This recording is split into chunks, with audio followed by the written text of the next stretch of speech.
Welcome, everybody, to another episode of Just Two Dads with my co-host, Shawn Francis. I am Brian Altunian. Today, we have a special guest with us, a coach, a consultant, and an experienced special needs participant, both as a family member and as somebody who's gone through this herself. So we're really excited to have this conversation today with Alex Gilbert today on Just Two Dads.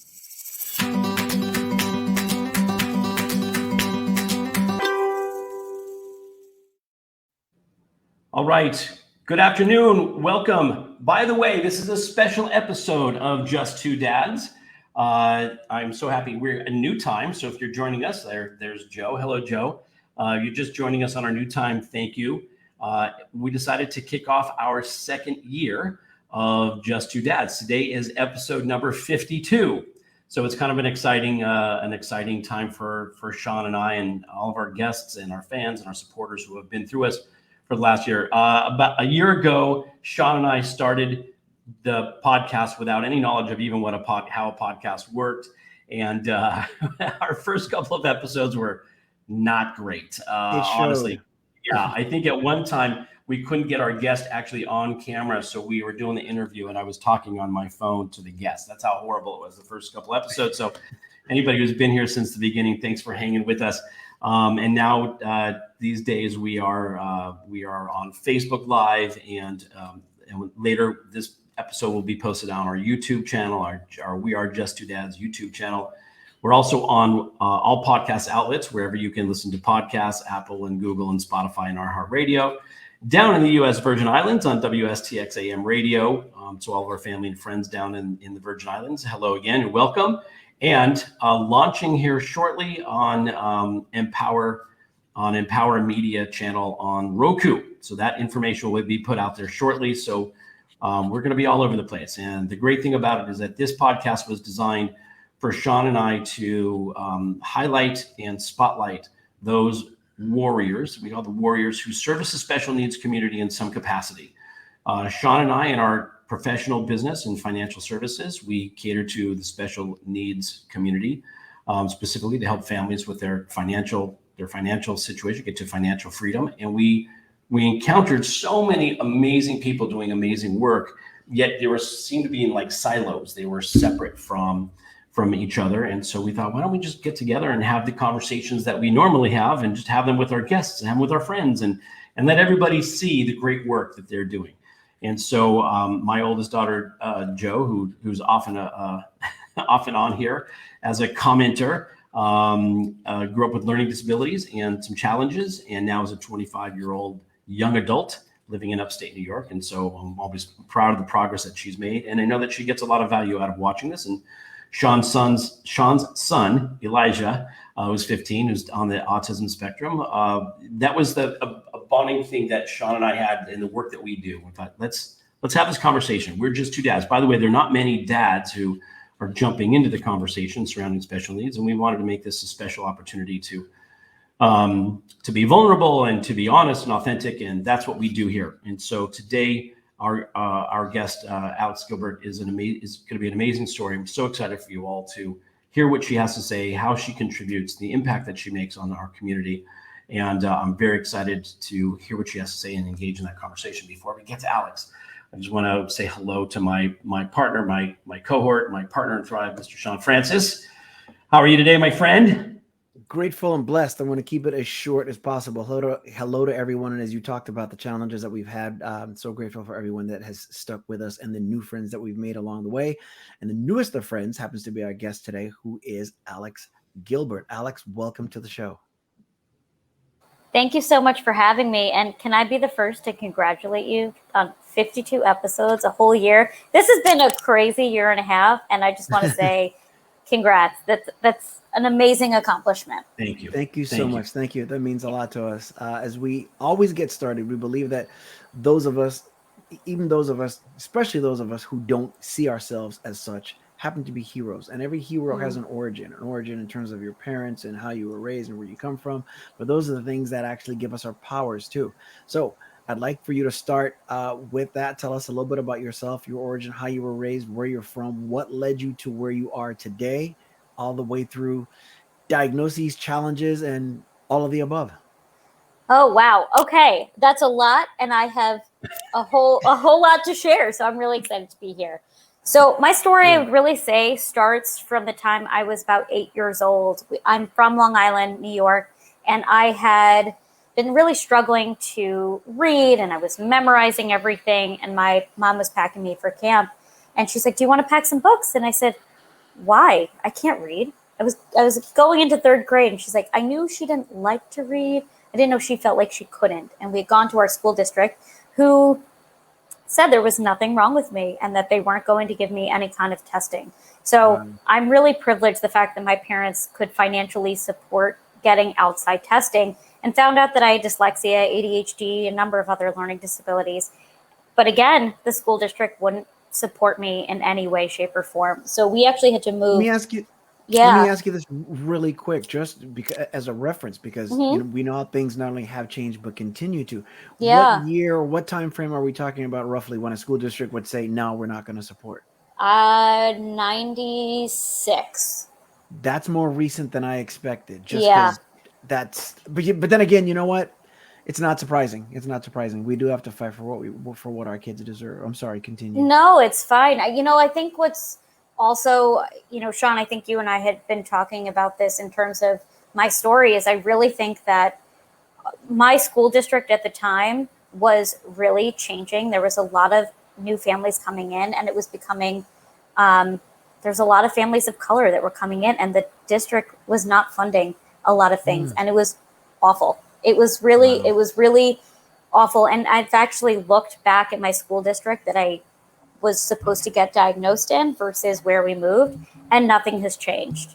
And that's something that really hurts me. And what I always try and think about as I, share my story, but really work with clients, is understand that everybody's story is different. And whether I was diagnosed at 8, or you're an adult who's being diagnosed for the first time in your 30s or 40s because your kids are getting diagnosed, matters. And so, that's something I had to keep in perspective. So when we had moved to our new school district, I literally had every resource you could imagine. I had resource room teachers and extra testing in separate locations all the way through college. And I went to Indiana University, which is obviously a very large university. Yeah. And I became very close to the now former director of disability services.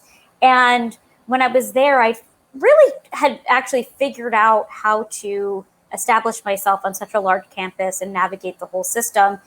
And she would call me almost every semester and say, "I have a student. I'd love for you to meet with them. Can you set up time, help them figure this out?" And I think I got to my junior year, and she had said to me,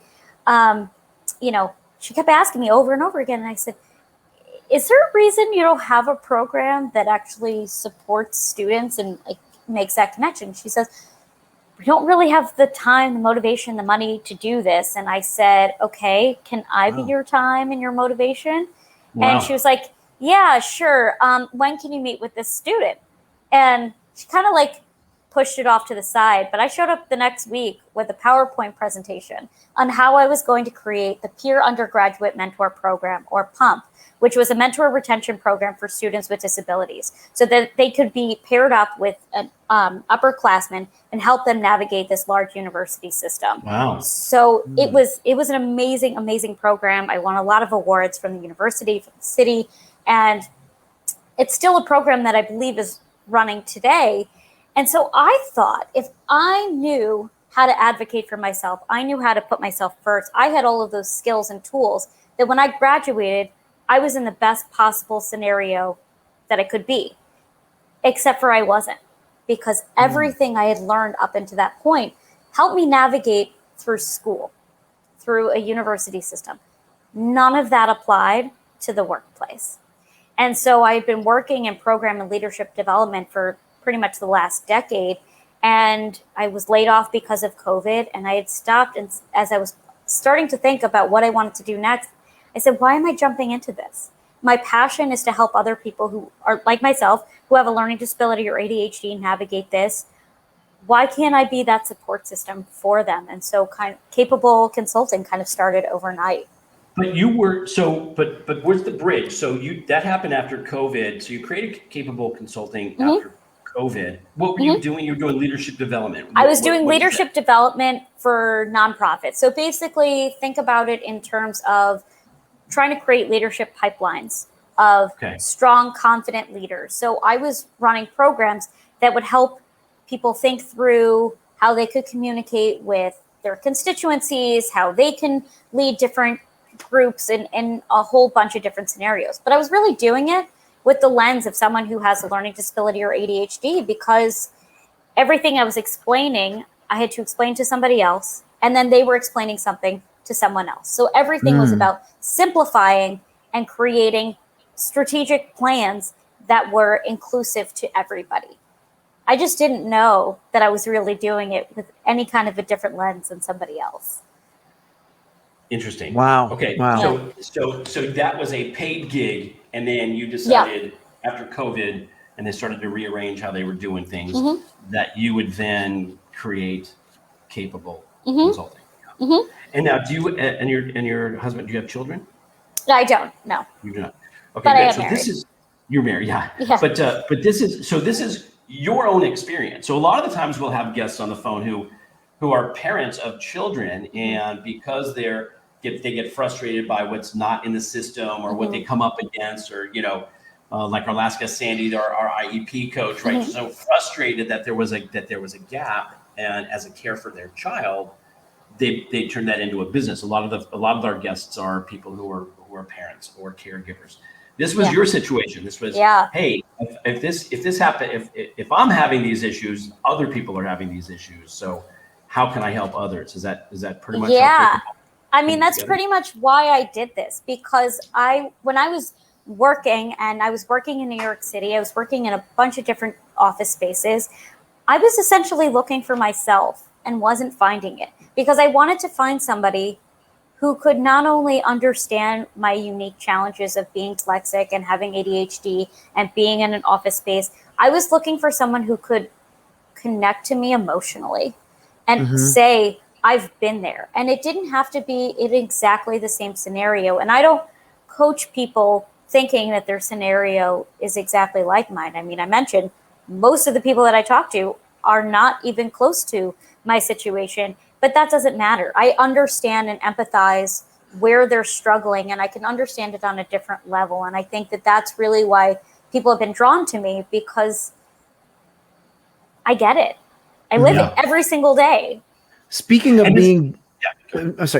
being drawn to you and quote unquote getting it, we know, okay, oh, you have ADHD, oh, you have so-and-so. You touched on one thing, which is very important, which is, I don't assume that my situation is like everybody else's. Yeah. For the novice, the person that may not be familiar, tell us exactly what ADHD has been like for you. What did it affect? How did it, and dyslexia, how did it affect your reading? What does that actually mean? My interpretation, as I've heard, is that letters are backwards, things of that sort. Let people know what's that like. Then they also have an appreciation for exactly what the heck you're doing, which is just amazing. It's funny that you asked that, because somebody else had asked me something similar on a job interview, because I always spoke about my learning disabilities and ADHD very openly. And she had asked me if I knew how to multitask, and I started laughing at her. And she wasn't laughing back. And I'm sitting there thinking, like, oh no, what did I just do? And I stopped and I said, wait, so do people not know how to multitask? And she said, no. I was like, light bulbs going off, all these different things. There was all these different skills that I had that I didn't realize that other skills that were skills, because I'd always been told that all the different pieces of my disability were less than or made me stupid. I would say they are my superpowers. And that's part of where the name Capable Consulting came in, because I wanted people to see it as their as their superpower, and know that there's something they can contribute. In terms of what dyslexia and ADHD look like, as I said, I didn't even know the things that I didn't know were not normal, if that makes any sense. Right. I struggle with reading. I struggle with math. I struggle paying attention. There's 3 different types of ADHD. One you typically think of is the hyperactive boys in class who are disruptive and everything else. Then you think of inattentive. That's usually what a lot of girls are diagnosed with. Inattentive, they're kind of not paying attention. They might be in their own world. And then there's someone who's combined, who's hyperactive and inattentive pretty much at the same time. And that would be me. So I would be hyperactive. Think of like being on speed, just constantly going at 1,000,000 miles a minute, but then I'm exhausted. And all the things that were on my list that I was supposed to do, I have no attention span to do them. And so it's little dynamics like that that can be a struggle, but I also have learned so much about myself and know when those points where I'm hyperactive and can hyper focus on something specific and when I can't, and when I can walk away to say, okay, now's the time to take a break. Yeah. So let me ask you this: on your with your business, with your consulting business, I would suspect, and just correct me if I'm wrong, there's a couple of areas where you're helpful, probably many areas, but is it primarily the focus of how to be integrated into the workforce or how to be successful at work? Is that the primary focus? Is it just day-to-day living, interpersonal relationships? Is it young adults? I'm asking a bunch of different questions. It's Shawn okay. and I are notorious for asking multiple questions at once. It's okay. I'm following. Is it young adults? Yeah, right. I'm talking to you, so I can have like multiple conversations at one time. Is it young adults? Is it children transitioning out of the school system? Like, what's sort of the target audience, and then what's sort of your target focus, if that helps to direct? So many pieces. I'm going to break this down into separate pieces. So in terms of my consulting, I'm really working with companies and organizations to try and make it a much more inclusive place for someone who has a learning disability or ADHD on a whole. There are, as I mentioned, so many skills that someone who has learning disabilities or ADHD have, but they're far less likely to talk about it and come forward and say, I have a disability. So they are taking it, they are internalizing it, they're frustrated, and they're maybe, likely to be fired from their position because they never actually advocate for themselves. I think about 4% of people who have a learning disability or ADHD are in the workplace, and 60% of them get fired. So I'm trying to help people figure out what their skill sets is, but really make it an inclusive place for everyone. So think of it this way. If you are a building and now you have a ramp to your front door, it's accessible to someone who's in a chair or using a walker. It's accessible to a parent with a stroller. It's accessible by someone who has no issues walking through the door. If you've created that in your company, everyone's going to succeed. Everyone's going to thrive because you've made different pieces available to your company. So, for example, my first job out of college, and I was in this New York City open office space, I had asked for noise canceling headphones, and I was told no, which I didn't know I had the support of Disability Services Act. I mean, this you is didn't know what you were entitled to. I didn't know what I was entitled to because, again, no one really talked to me about the transition from college to the workplace. I didn't know what I didn't know. And so I'm advocating for this, saying this is really hard. And I keep getting interrupted and I can't focus. If this company had offered headphones for everybody and everyone had that available, I wouldn't have had to advocate for it. But I'm not the only one who's going to use the headphones to help them focus on their job.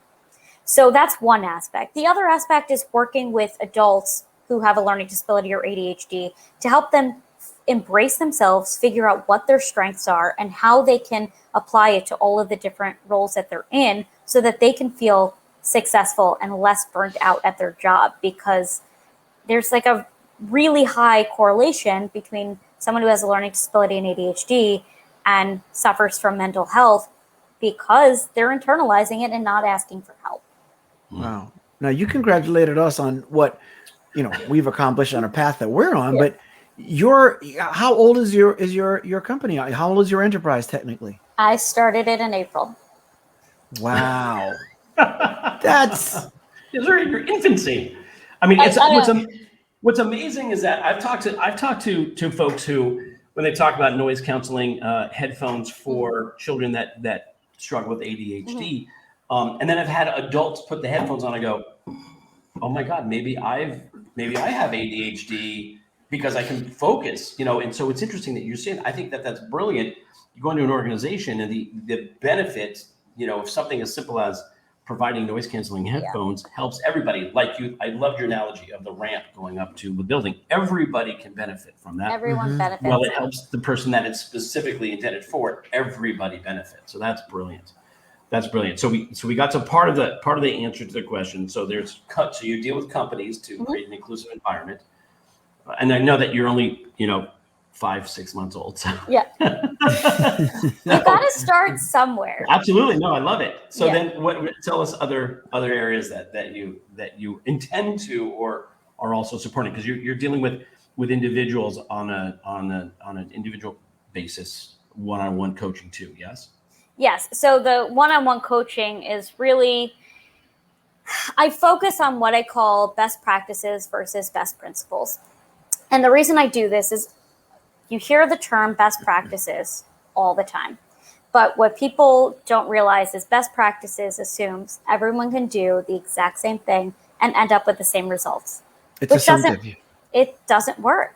It doesn't work because, and then someone who has a learning disability or ADHD think, I started all of these different things and this is supposed to work for somebody like me and it doesn't, and this is my fault, and here goes the spiral. So I like to do something called best principles, which is really focusing on, we have the same goal and how we're going to get there is up to you. We're going to create goals that are sustainable and attainable for you. But a lot of what I have found is, as I said, everybody's origin story of this is so different. I want to start where you are, because some people are like me who had gotten all these types of resources and basically cut off. There are people who are just being diagnosed. There are people who are put on medication at a young age and then told they were cured. Which is another story that frustrates me. But you don't really get to know yourself. You don't know how you think. You don't know how you organize. You don't know what your triggers are, what your strengths are. And that's really what I'm trying to help people do, and getting to know themselves so that we can actually get to the root of what's really stressing somebody out or making them feel burnt out or making them feel like they are failures. Wow. This goes back a little, but the acronym that you talked about for the program at the college, PUMP, was that your creation? It was. Yeah, I started it from scratch. And I feel like I need to say this, but this is one of those moments where I plug in the fact that adults with learning disabilities or ADHD are a big portion of entrepreneurs, because we get an idea and we run with it and we're excited and we can think of the big picture, the little details all at once, and we just make it happen. I mean, that was my first boss out of college always used to say that phrase to me, make it happen. And somehow I did out of thin air. I don't know how, but yeah, I came up with it and ran with it. It's beautiful. To your point, I would say that Elon Musk did the special needs community a huge favor when he hosted on SNL. Saturday Night Live. Yeah. Yes. And he announced the Asperger's, and it made people say, when he was saying, like, I'm not weird, that's just how my brain works. It was, I think, for many people, an aha moment, like, oh my God, my a collective light like bulb that. went off. I know people like that, or oh my God, that makes so much sense. That I think he did a huge favor. And I think you're absolutely right. CEOs, and I've been one. So, CEOs and people who run organizations and startups of startup founders, they do have a little bit of that of that ADHD, because they are constantly multitasking. They're constantly thinking, of all the things to get handled. And sometimes, by the way, they get frustrated people get frustrated with them because then some detail isn't done in a particular way, or there's some things that they're really, really good at, and there's some things that they're really not good at. We had a guest on our podcast who's a city councilman for the city of Burbank here in California. And he was diagnosed with autism as an adult. And he said, I can't schedule, like, the construct of time, and it's impossible for me. I don't know how to schedule things. Like, if you tell me time is up, like, I have no way of processing time. In fact, so my fiance basically handles my schedule and tells me where to go, what to do, when to do it, because I could do a lot of things. I just can't do that. And he was very upfront about it. And I think, again, as we, as our brains operate in a certain way, we compensate for those things that we need support in. And so the greatest thing, I think, to your point, is we find ways to get stuff done, and the stuff that we're not really particularly good at, surround ourselves with people who are really good at that stuff, and Right. make an effective organization. So, And asking for help. There's no shame in asking for help. And I actually had written this blog about Simone Biles. I'm a big fan. Always have been. I've been following her since like 2013. But the fact that she is on this world stage and was not okay and said, I need help, was huge. And I think that just even putting that messaging out there, that it's okay to ask for help. You don't have to be good at everything and be perfect at everything. And here's the greatest of all time, who says, I can't do this, tells you that whatever it is that you're struggling with that may not be your strength, it's okay to say and lean on somebody to say, can you help me with this? But most people don't know what you're struggling with unless you can say it out loud. And I think that's always the hardest part. And not everyone can do that too. We've dealt with that, like with our son. He's 15. He's diagnosed with autism at the age of 3. He's verbal, but there's certain things that he's not going to be able to express in detail with regard to, a stressful moment or something. He can tell us, he'll ask for a squeeze. He knows that there's a meltdown that, that's coming, and that's a big deal. But some things he can't do or express. So with that said, let me ask you this, if you don't mind. What would you say then in your day-to-day, professional and otherwise, are probably your biggest challenges with your diagnosis? And then what are some of the things that are your just no-brainer, easy, just gifts and benefits as a result of your diagnosis? So I would say, in terms of what I struggle with, I think sometimes it's motivation to do the things that I have no interest in doing. I'm terrible at math. Anything that comes with math, I just makes me want to cry. I do it. I eventually sit down and do it. But the motivation to sit down and do it is always really hard. And I think that's really common for a lot of people with ADHD, is the motivation factor. If you're not excited about it, it's really hard to sit down and do. And one of the things that I learned as a kid, which I actually talked to a lot of my clients about, is I am a big fan of games. And I would have to sit down and do homework, and it would take me forever. And I would play Tetris. I would play Tetris for like 20 minutes before I would actually sit down and do my homework. And I found you have to gamify things. Yeah. But the thing was, I was doing Tetris so that I felt like I could be successful at something, feel like I've accomplished something, and get my mind in that space where I could focus on something else. And when I played Tetris, I got my homework done way quicker than when I didn't. And so it was different techniques that I was figuring out for myself that was help me get through those. In terms of what I succeed at, I didn't realize that my ability to communicate and talk to people about what I'm doing was such a skill. And I've been doing a lot of podcasts. I've been really putting myself out there in a lot of those ways because that was my strength. And you don't necessarily know those pieces unless someone else is telling you. The other piece I was putting together, talk about being adaptable, I put together 2 or 3 different workshops about people going back into the office. And the day I launched it was the day the CDC was talking about the Delta variant and most offices were not reopening. Right. And I rewrote an entire workshop in like 10 minutes so that I could relaunch a different one that was going to be much more inclusive to where people are at this phase. And so I'm doing this workshop on August 31st to help assess, what your work style is, no matter whether you're working from home or working in the office, and figuring that out. So those were different pieces that those were my strengths. I didn't know them until somebody said it to you. Interesting. Wow. I would say a lot of teenagers these days would say, "Yeah, see, Mom, I got to play video games before I do my homework." And everybody else. Here's the thing: if you set a timer and you pick the game that's really something that's structural to how they think, I think there's something to it. And I often ask my clients what their favorite game is and what their least favorite game is, because I think it says so much about what their skill sets are. Tetris for me was about being able to see the big picture and the little details all at once, figuring out where everything goes and how I could do it quicker and quicker as the levels went on. I hate Pac-Man. I know that's very controversial, but it is the worst game in my mind because I know this is, as I said, very controversial, but it was basically, if you thought about what I lacked and what I struggle with, it was the unpredictable pieces of where the ghosts were coming from and could I catch up and what should I do next? And having to make those very quick decisions made me really uncomfortable. I like to have the structure. I like to know what I should do next and be able to have time to figure it out. So that's why I ask people, because if that could give me any kind of insight as to where they're struggling with, how can we make that less of a struggle?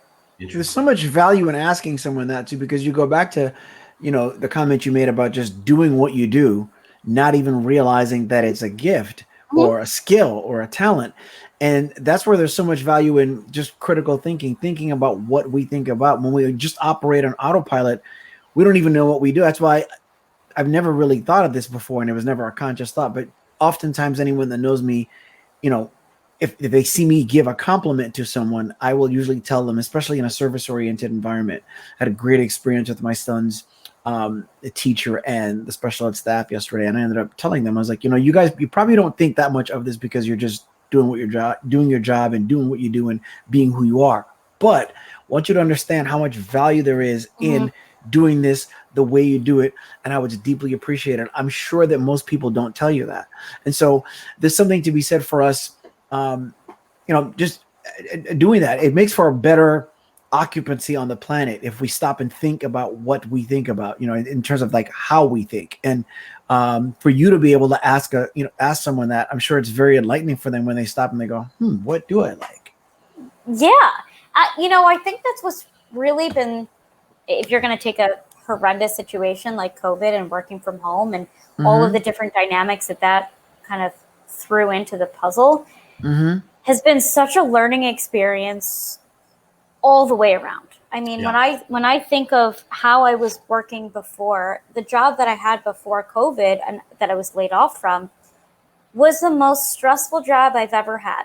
And I was sought out for this job. I was offered this job 6 times. I turned it down 5 times because I didn't think that I was the right person for the job. But they were really seeking me out because of my dyslexia and ADHD, that this was something that I was able to see the big picture and the little details all at once. I could simplify things so easily. But for me, it was so exhausting. And I never really came up for air until COVID happened. And I had a moment to stop and say,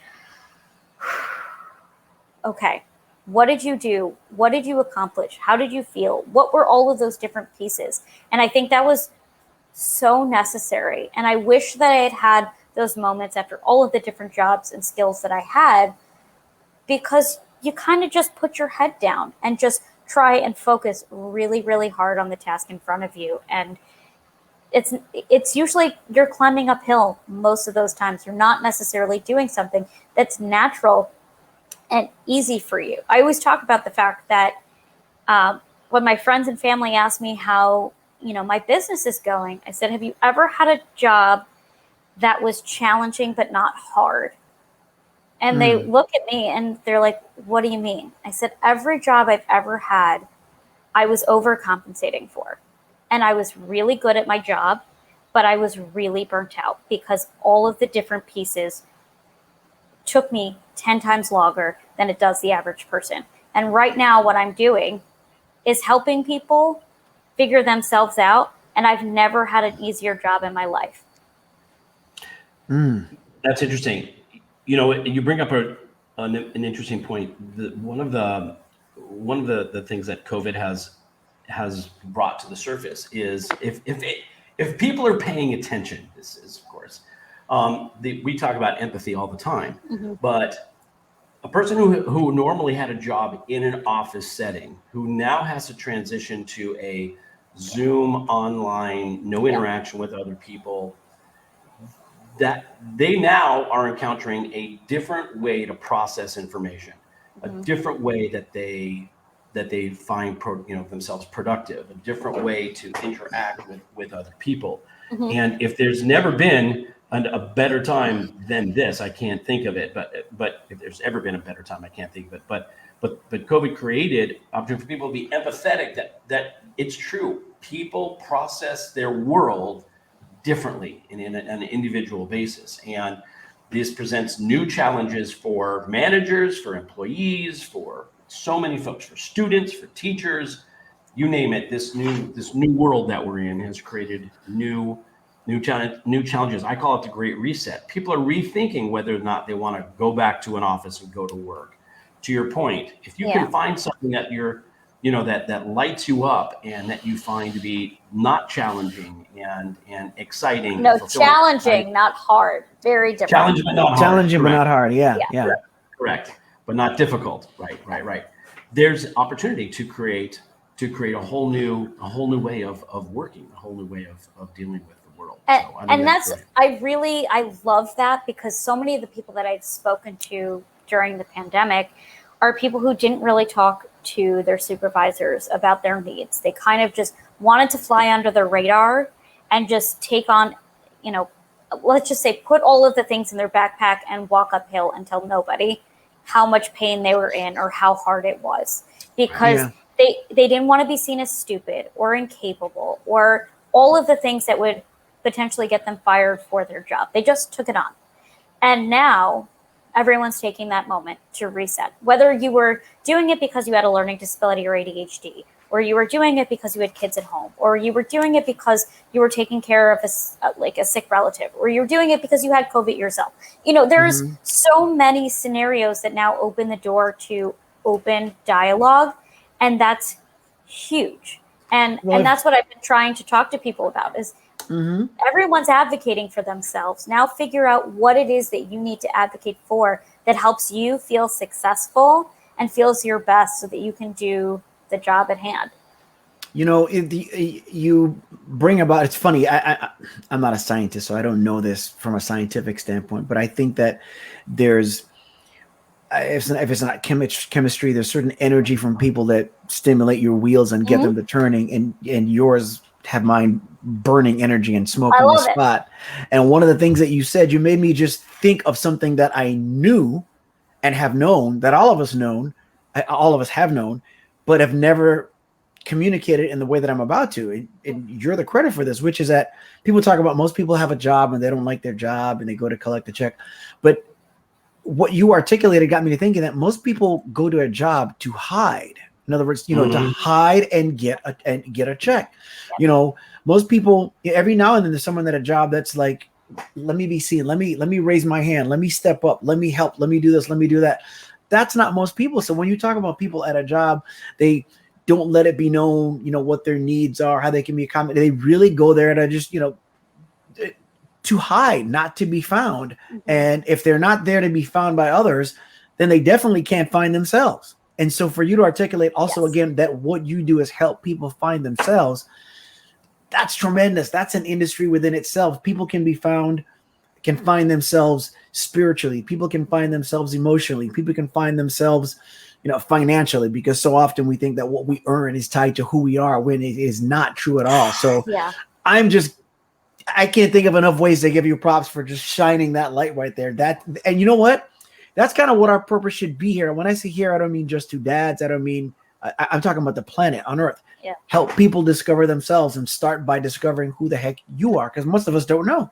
And working in a job where you are afraid to afraid of being fired for revealing yourself or for revealing your needs to be successful. Like, boss, for me to be successful, this is what I need. Yet folks are afraid because the possibility of being fired. That is problem with American business these days, right? Yes. The fact that there's a fear among, which by the way, I think is why we're having a backlash, which is why these companies are struggling to find employees, because employees are going, I'm not sure I really want to go back where I'm not valued, where my needs are not taken into consideration, where all of the other things that people are struggling with. I'm not sure. Again, it's a reset. People are rethinking the way they they get back into the world. It's definitely a reset, but that's also one of the things that in thinking back to graduating from college and starting in the workplace, I didn't know that interviews went both ways. I didn't know I could ask questions. I didn't know some of the questions that I should have been asking were about what success looks like for me in terms of what's the office space look like, what's the dynamic if I needed to work from home, or if I needed to change this or change that, or could I have more leeway? All of the things that would have helped me find the right place for me, I didn't have. And the last place that I worked, I had open conversations with every boss that I had, and I had really amazing supervisors for years, but it took years to get to that point to be able to say, okay, this is what I know of myself in the workplace are my needs, and now I'm asking for them and I'm getting the support back. And it did change a lot of what was hard in my job. It wasn't perfect, as I mentioned. I was putting myself in roles that were really not the right fit for me in thinking back to it, even though I succeeded in it. Mentally, I didn't. But at least I knew a lot about myself to say, hey, can we do it this way? Can you give me written directions? I want to make sure that I'm doing exactly what you're asking. Can someone proofread before I send this out to a client? All of the different things that I didn't know beforehand. Well, here's the other light that you just shown, which is like, people forget the interview process. It's much like I was having a conversation with someone the other day yesterday about the IEP. And when you have your first IEP, you don't realize that you're sitting in a room with these people, and essentially they're working for you. They're there they're part of your team, but nobody thinks of that. What you think is, oh my gosh, I'm at this table. These people have these degrees and this, that, and this, and I need to sign this thing. And they're working there for you. You're in control, not to take advantage of anybody, but you're in a room full of options, not obstacles. And you need to remind those people.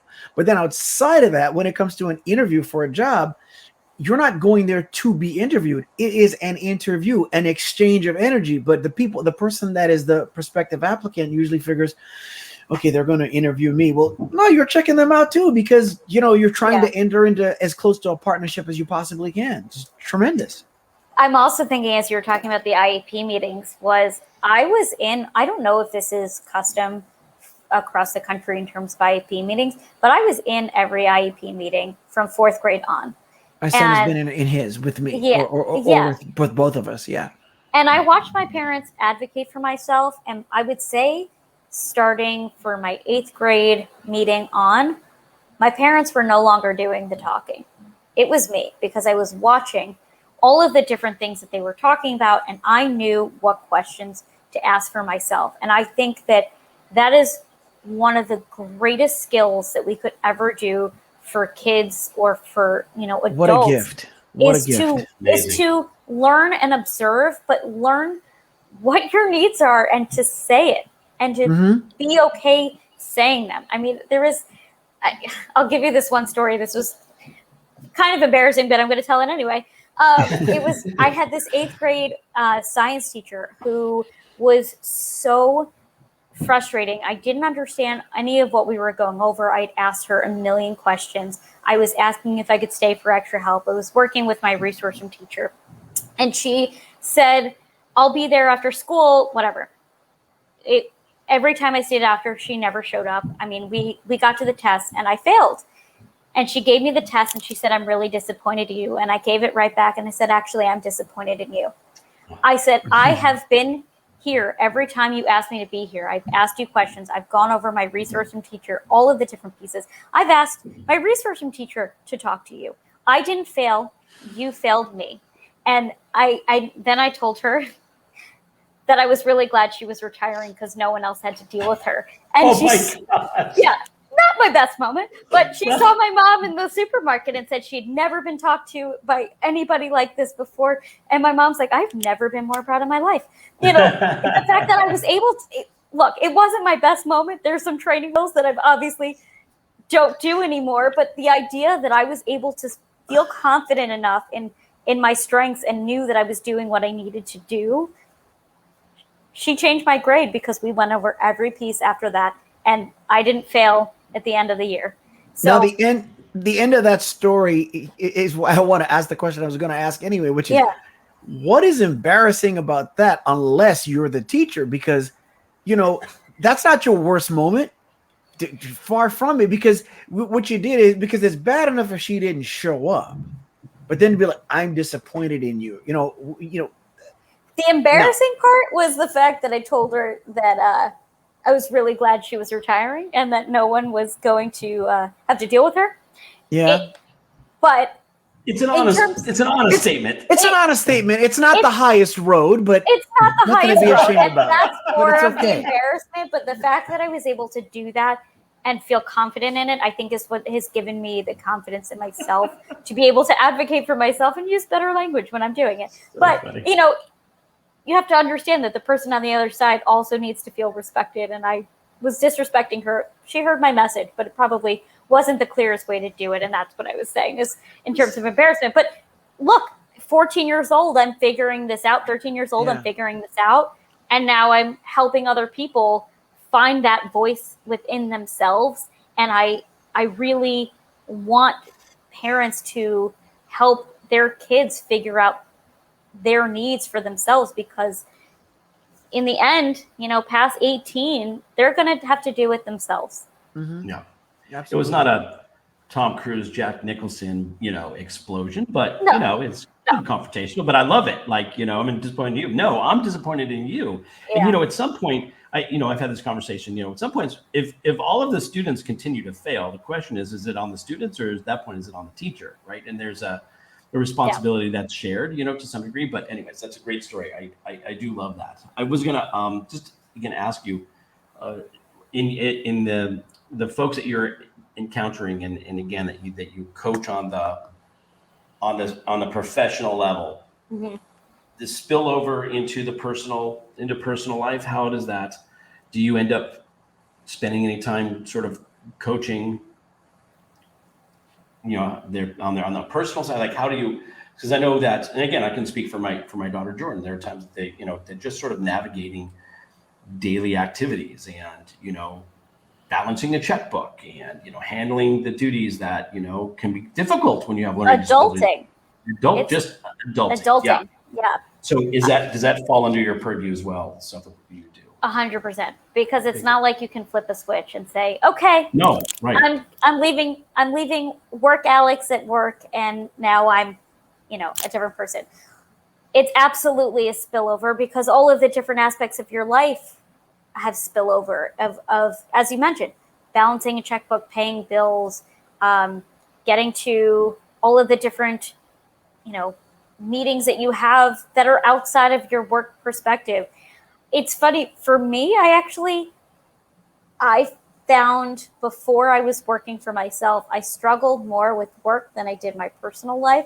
In my personal life, I was so unbelievably organized. Every time my family and friends would get a call from me, I'm like, okay, I'm like planning for this event or this holiday or whatever else.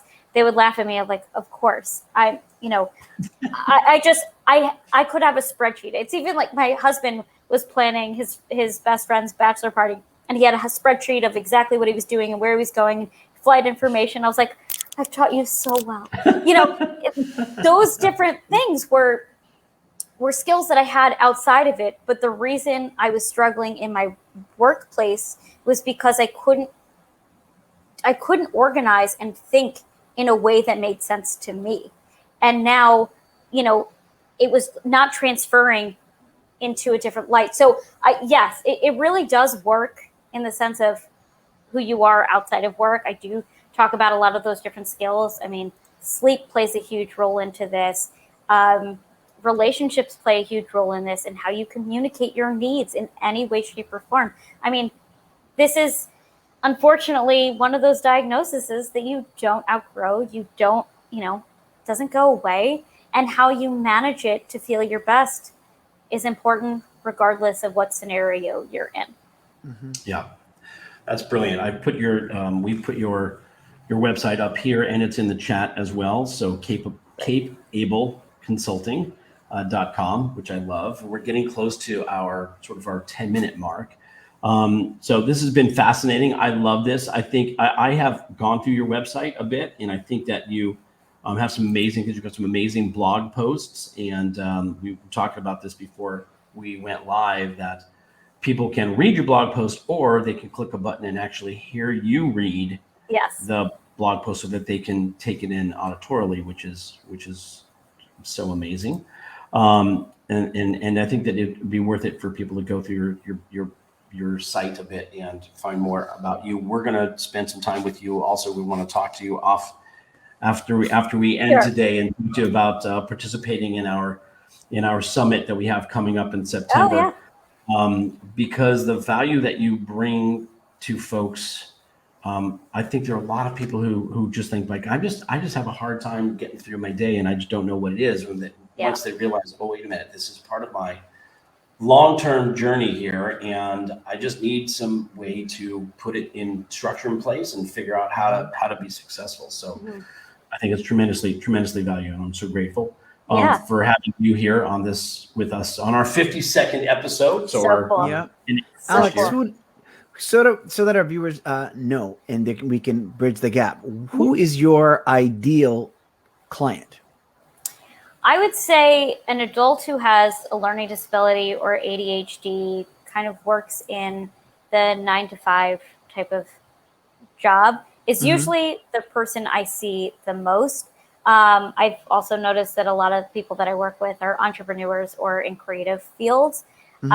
So I would say somewhere in your 20s, 30s, 40s, working 9-to-5 is typically what I'd see. And I would say that's my strongest asset in that age. Gotcha. My daughter Jordan, for sure.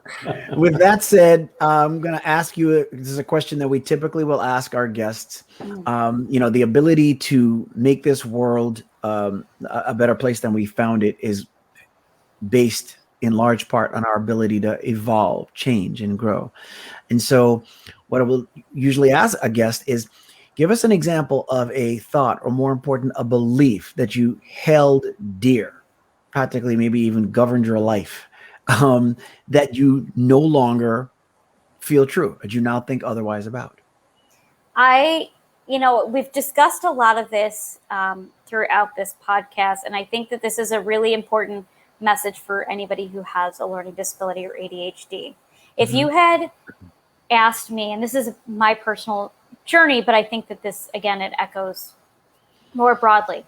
If you had asked me a year ago, we're in all of those different positions that I was in, what were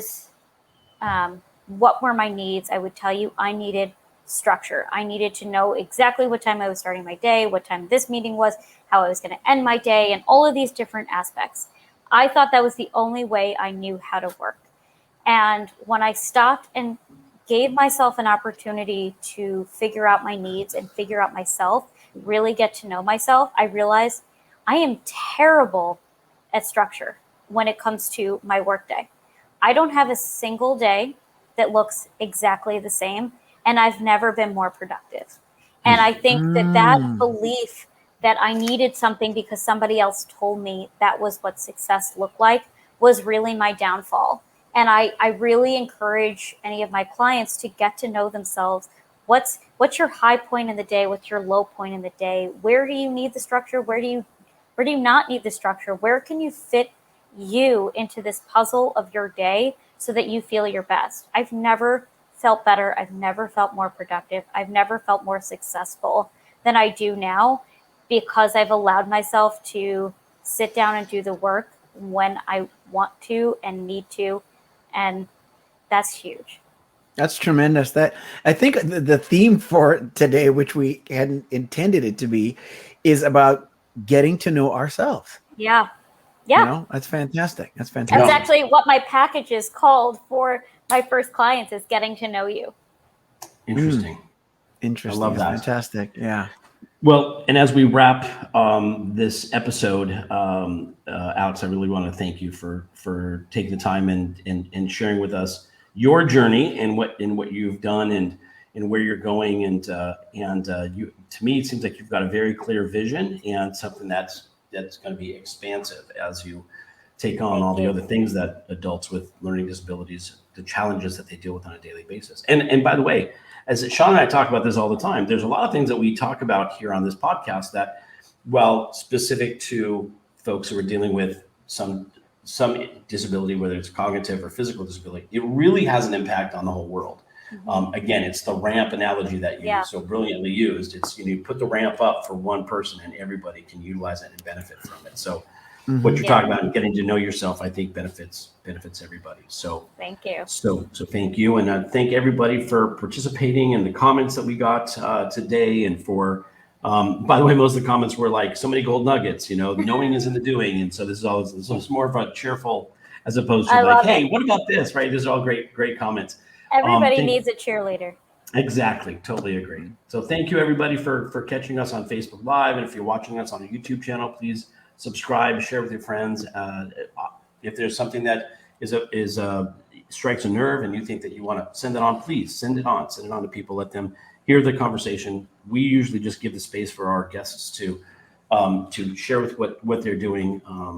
And it's so impactful. So as I always say, now more than ever, empathy and love is such an important thing for us all to share. If you can look at somebody with, through the lenses of having empathy and expressing love, the world will look like a much better place. So thank you, everybody, for listening in. And Shawn, you want to close us out here today?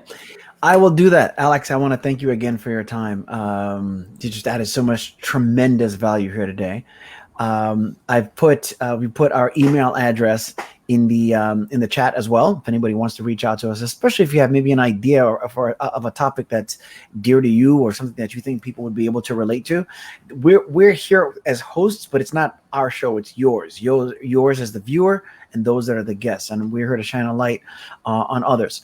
And I think that what we've done here today is another example of what we talk about, which is that there really is no such thing as special needs, just human needs. People that have a disability, a diagnosis, or a result of a catastrophic injury simply need accommodations and need more of the same thing that everybody needs. What is it that everybody needs? To know that they matter, to know that they're seen, to know that they're heard, and to know that they're loved. And Alex, I think you're one of the best examples of that here today. And I want to thank the women in my life, without whom I could not begin to be who I attempt to try to hope to be and become. And that would be my mom, Jan, and my amazing wife, Laura. And for everyone else, thank you for tuning in. It's been a great year, and this is the first step on year 2. Thank you so much. Whether you're watching or listening, we love you. Thank you, everybody. Thank you Catch for having you again me. soon. Thank you, Alex. Thank Amazing. you.